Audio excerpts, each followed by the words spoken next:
Hey guys, welcome along to this new episode of Hellmouth Hotline. I'm your host, Rodney Stewart, and we're getting into A Nightmare on Elm Street, the remake. Now, I don't think that there's much middle ground for this movie at all. You're either going to love it or hate it, depending on where you stand at with the Nightmare on Elm Street franchise. We've got a new Freddy in this movie. Recasted, very much a darker version of Freddy. This time he's played by Jackie Earle Haley, and yes, it's I don't know. I literally watched the film this morning again, just in the preparation of recording this podcast, and it's a faithful enough remake. Coming off the back of the original movie, as I say, very much a darker version of Freddy Krueger in this one. But I don't know. For me, the rewatchability factor of this movie isn't high. So I'll be curious to hear what you guys have to say about the movie as well. Jackie Earle Haley, Kyle Callner, Rooney Mara, Kitty Cassidy, Thomas Dacker, and Keelan Lutz starred in this movie. Produced by Michael Bay and Platinum Dunes. Of course, it's a remake of the 1984 film of the same name, Nightmare on Elm Street.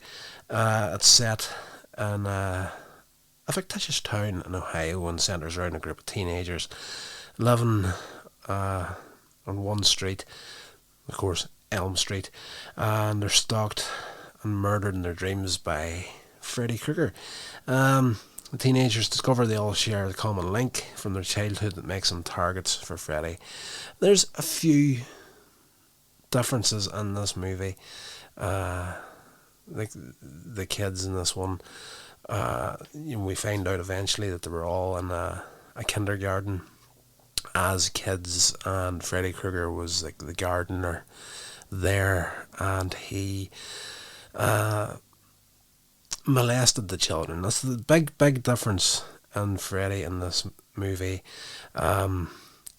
Just going by what I'm picking up online here, I'm just looking up some of the stories and whatnot and records of this movie. Where are we at in my notes? They decided to remove the one line quipping Freddy out of the original movies, who had become less scary and more comical over the years. So that's fair to say. He became a bit of a celebrity through these movies towards the end, and whenever they did the last movie, where it was Wes Craven's New Nightmare, they actually played into that in a big way, of Freddy being the celebrity, and it was crossed between real life and the movie world and whatnot. And we had that sequence in there where the original Nancy has been interviewed on a talk show, and Robert Englund pops out dressed as Freddy Krueger, and he's dancing for the crowds and the audience, and taking the applause of being the celebrity. So yes, they took that sort of version of Freddy Krueger out of this movie and brought it back to more of a darker nature, and they developed the character to be a child molester, and that was something that Wes Craven wanted to do originally in the 1984 film, but changed him to a child killer instead.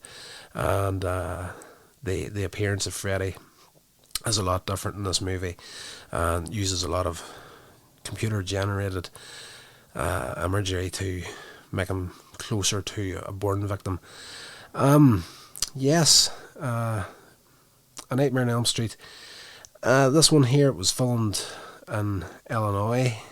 Craven expressed his displeasure when he was not consulted on the project, but Robert Englund, who played Freddy in the previous 8 movies, he voiced his support of the remake and the casting of Haley in the role of Freddy. But again, as I say, I don't think there's any real middle ground in this movie. You're either going to love it or absolutely hate it. maybe there is a little bit of middle ground there. I don't hate this movie, but as I say, the rewatchability factor of it isn't there for me at all. Like, I think today's viewing of this movie is probably maybe the third time that I've seen this movie, but the original Nightmare on Elm Street movies, like, I've seen them countless times. But the story of this movie is fairly close to the original. At the beginning of it, there's the Springwood Diner.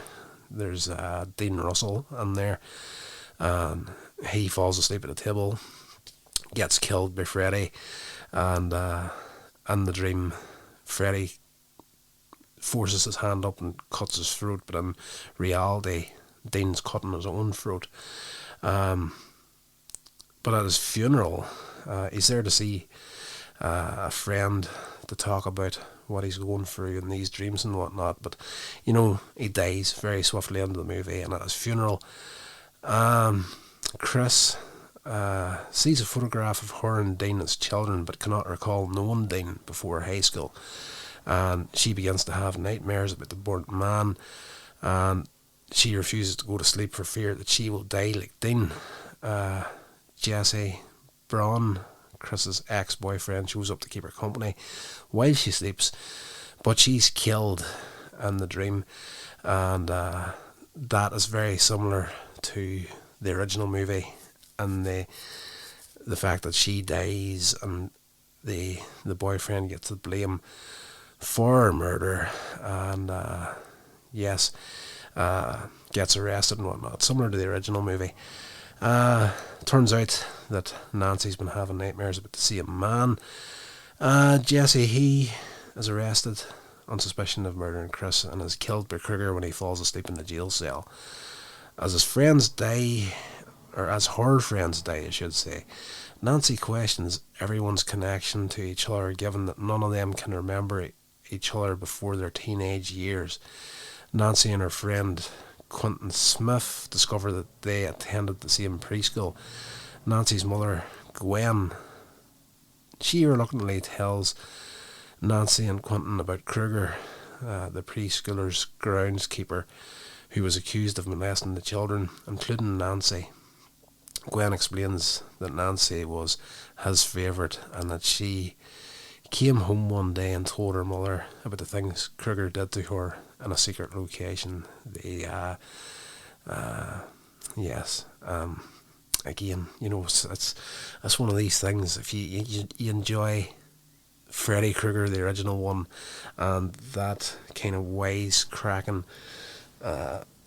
version of him from the older movies, you're going to detest this version of Freddy Krueger in this movie. He is a nasty, nasty piece of work. Gwen alerted the other parents, including Quentin's father, Alan, but she tells the teenagers that Krueger escaped before he was arrested.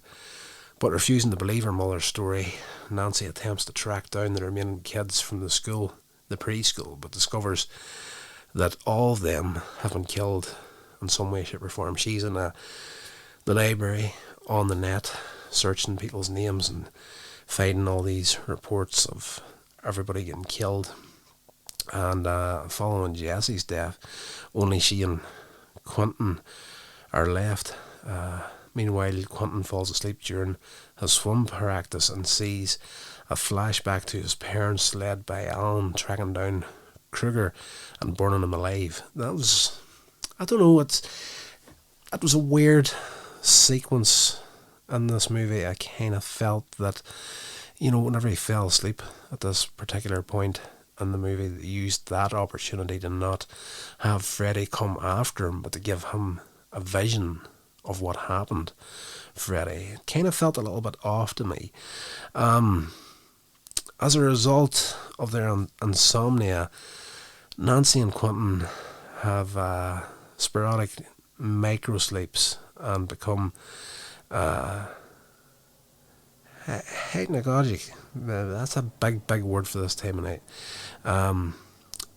Basically, they wind up at that level of sleep, deprived of sleep so much that they're actually having hallucinations, and they're kind of dreaming at times whenever they're awake, and it's there is some genuinely, really good sequences in this movie where, the Nightmare on Elm Street franchise was always very good at, blurring the line between reality and the dream world. And at times you didn't know someone had fallen asleep until Freddy popped up. In this movie, they're fairly good at doing that too, but they get it down to a T of skipping between what's happening in the dream world and what's happening in reality. Some really good sequences there. To try and stop Krueger, they decide to go to the preschool and learn what they can.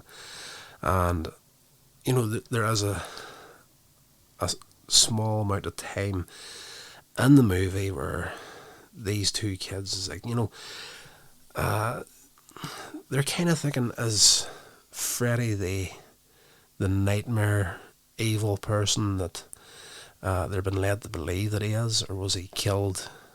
Did the parents kill an innocent man, essentially? So there's that question hanging over their heads for a part of the movie. Freddy is still after them to kill them, but they're kind of questioning what happened to Freddy, and what his motivations are for trying to kill the kids. And yes, but whenever they do get to the school, on the way to the school, Nancy's attacked by Krueger, during which she pulls a piece of Freddy's sweater out of the dream, which again is coming from the original movie as well. That was a big part of it, where Nancy in the original movie she came out of the dream and brought Freddy's hat with her. Quentin takes Nancy to the hospital. She's got these gashes on her upper arm from Freddy's glove. He steals some adrenaline to help him stay awake. Nancy and Quentin eventually make it to the preschool and uncover Krueger's hidden room to find proof of his crimes, and they realise that Krueger, now a vengeful ghost, wants revenge on them for disclosing his abuse. That's why he's coming after them in this version of A Nightmare on Elm Street. They outed him and he got killed for it, and he's coming back to take his revenge on these kids. Nancy decides to go to sleep and try and pull Krueger out of the dream world and kill him in the real world. Again, very much like the original movie. Quentin tries to stay asleep. He tries to stay awake long enough to pull Nancy out of her dream when she grabs Krueger, but he falls asleep and he's attacked by Krueger as well. And in the dream world, Krueger goes after Nancy and explains that he deliberately left her for the last so that she would become comatose, and he's going to try and keep her in the dream world for as long as possible before killing her. Quentin wakes up and he uses the adrenaline to wake Nancy, who then pulls Krueger into reality. They've got their fight at the end of the movie. Nancy uses a broken paper cutter blade to kill Freddy before she torches the room with Freddy's body inside. And that's fairly disturbing whenever they discover the reality of what Freddy Krueger was and what he did to these kids whenever they were 5 or 6 years old at this preschool. There's these they find these Polaroid photographs of Nancy as a child. You don't actually, as a viewer, get to see them, but it's fairly well acted, and you see the devastation on her face whenever she realises that this guy did some nasty stuff to her as a child. Yes, and again, this is a version of Freddy Krueger that I can remember whenever this movie came out, a few of my friends really hating it because Freddy Krueger was now not just a child killer, but he was a paedophile. It's just it was a line that a lot of people didn't like them crossing with this character, but it is what it is. And as I say in some of the notes there, I found, this is the sort of character that Craven wanted to make Freddy back in the day, but I think he went the other way just because, I don't know, back in the early 80s, it might have been too much for audiences. I don't know what the motivations were for the change in it, but it is what it is, and we've got this version now, and we didn't hang out with this version long. We went back to the original Freddy and later movies. At the end of the movie, Nancy and Quentin escape, and they're rescued by police officers and firefighters who are unable to find Kruger's remains. That's very, very swift. At the end of the movie, you hear a guy's voice in the background, one of the firefighters, saying that there's no body in the building. So Freddy, though you think he's dead in the real world, his body has vanished. So they were setting up for more movies, basically. And, I can't recall any more movies been made after this remake. But it did do well at the box office. At the end of the movie, after Nancy and her mother returned home from the hospital, and this, I have to say, this is an excellent sequence in the movie. If you remember the end of it, of the original Nightmare on Elm Street 84, you had that sequence where the kids are all reunited at the end of the film, and they get into this car convertible, and then the roof goes up and it's got the stripes of Freddy's jumper on it, and the car drives off with the kids screaming, and then Nancy's mother is dragged through the small window on the door of the house, and it was a very swift and easy cut between the real actress and a dummy getting trailed through this little hole. So, back then, looking at it now, fairly cheesy effect, but at the end of this movie they do something similar. Whenever Nancy and her mother return home from the hospital, Kruger suddenly appears in the mirror. Nancy screams, Kruger breaks the mirror and stabs Nancy's mother through the back of the head, and the blades come out through her eyes and whatnot. And then he drags her into the mirror, and the broken pieces of the mirror, come back up into a fully restored mirror, and it's just Nancy's image left there. So it's a very, very swift little sequence at the end of the movie, but insanely well done.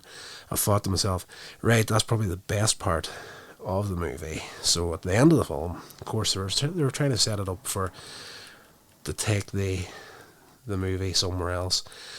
But as I say, this movie seemed to do very, very well whenever it was made. It had its world premiere in Hollywood on April 27th, 2010. It was released theatrically in North America on April 30th, 2010. The film received generally negative reviews from critics who criticised its writing, acting, and the film's lack of depth and apathetic characters. Now that's fair to say, as much as the storyline in this movie is, it goes to some dark places, and you really, really feel for these kids and what they would have went through whenever they were small children, and this version of Freddy Krueger was molesting them whenever they were kids. The acting in this movie, although it's okay, but it's, in all fairness, there's quite a few of the characters in this movie that you just don't care about. You really don't. A lot of the characters in the original film, I really, really did genuinely connect with, and throughout all the Nightmare on Elm Street movies, but in this movie, not so much. Despite all this criticism from reviewers and critics, it was praised for Bayer's direction and faithfulness to the 1984 film. It grossed over 36 million at the domestic box office and over 117 million worldwide, which made it the highest grossing film in the franchise. But I think I can't say this for anything solid or definite. I think the reason it didn't go any further than this was because of that change to the character of Freddy Krueger, the celebrity status that Freddy Krueger had throughout the other movies, is what the real appeal of those movies really were. And this darker version of Freddy Krueger, I just don't think had it too close to home with the fans in the long run. Like, as I say, it was actually ended up being the highest grossing movie in the series, but that would be the case anyway. If you're going to reboot something as popular as A Nightmare on Elm Street, everybody's going to go and see it, just to see what sort of job people do with it. It doesn't mean the film's actually a good film. It just means that people were curious to see what they were going to do with it. But that's the biggest downside to the movie system currently in the way it is that they're always depending on these opening weekend numbers and whatnot, the domestic box office and the worldwide box office in that first week, 2-week period. But as I say, people are going to go and check. People would have went to check this film out just to see if they screwed it up or not. So, it's the long run on these things, whether it was going to work or not. So, yes, this film is alright, but as I say, in my mind, I prefer the original Freddy over this new Freddy. And yes, of course we did get Freddy back in Freddy vs. Jason, so it's all good. So I'm just curious to see what you guys think. Let me know in the comments of this podcast. If you're not following it yet, please do that. Rate and review, all that sort of good stuff. Share it along to anybody you think would be interested in checking out the show. And that's going to do it for tonight. So guys, until the next episode, stay safe and be good. This has been a production